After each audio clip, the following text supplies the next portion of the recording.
One of the candidates, Gabriel Boric, she has a very strong view of going back to a pay-as-you-go system for the Chilean pension system. As you know, in Chile, since the early 80s, we have a pension system based on personal retirement accounts where everybody is the owner of their own savings.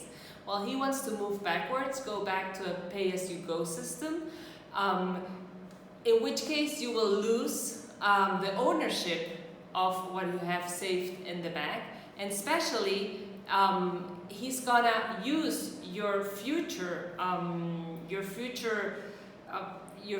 say, your future's pension savings.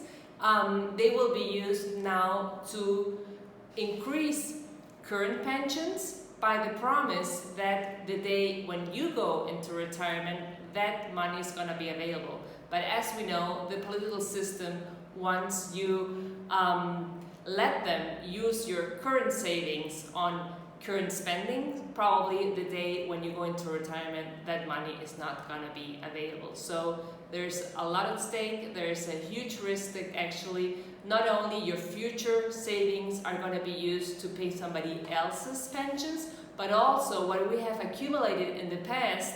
Even though by now they say it might be voluntarily if you move your private savings into a collective saving funds. But as we know from the experience in Argentina, where they started saying it's going to be voluntarily if you want to move your savings from one private system to a public system, after 2 years they made it mandatory. Why? Because people didn't trust politicians and they didn't move their money from one private system to the public system. So now we know what the crisis also is in Argentina in terms of pensions. So I would say that's the biggest risk we face in terms of reforms to the pension systems, that we will move backwards in terms of reform against what everybody else in the world is doing, who is adopting pension systems based on personal retirement savings.